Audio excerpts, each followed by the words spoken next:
Good morning, Holy Trinity. Today is December 9th, and it's the memorial of St. Juan Diego.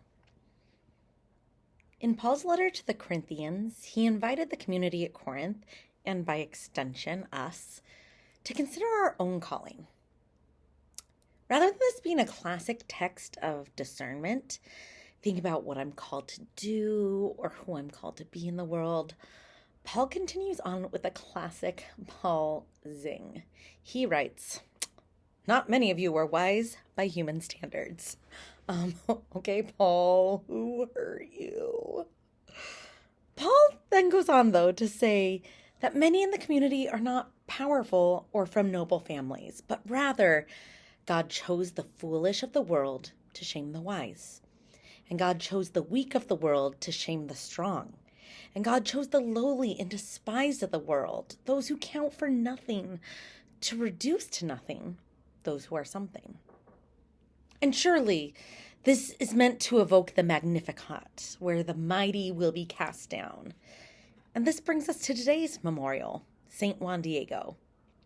Now, in the 9 a.m. Hall Mass where I attend, Father Gillespie is fond of bringing in stuffed animals. So today, to those of us online, I am borrowing these stuffies from my daughters. So here we have Our Lady of Guadalupe and obviously Juan Diego. So Guadalupe appeared to Juan Diego, and everything about the encounter was unlikely. Juan Diego was not powerful or really remarkable in any way. He was ordinary, yet his belief was extraordinary. So even if you're very familiar with the story of Our Lady of Guadalupe and Juan Diego, I invite you to listen to this recounting and see what stands out to you in our modern context in 2025. So the year was 1531, and an indigenous peasant named Juan Diego noticed a glowing figure on the hill in Tepeyac. Our Lady introduced herself to him in his native language, significantly, and asked Juan to build her a shrine in that spot. Now I'm going to put these down so they're not too distracting. Like a good rule follower, Juan Diego went to the Archbishop, who promptly brushed him off. The Archbishop asked for proof. When Juan returned to the hill, he encountered Our Lady again. She asked him to climb to the top of the hill and pick flowers to give to the Archbishop. Now, this was the dead of winter, so what kind of flowers would be there?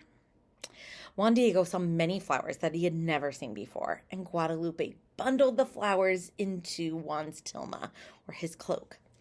When Juan Diego returned to the Archbishop, Castilian roses flowed out of his tilma. These are roses that are not found in Mexico, and certainly nothing looked like this in winter.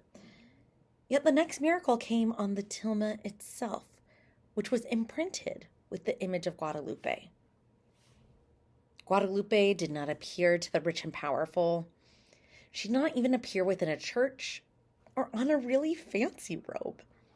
She came to Tepeyac and shared herself on a simple tilma. I personally love revisiting this just before Christmas.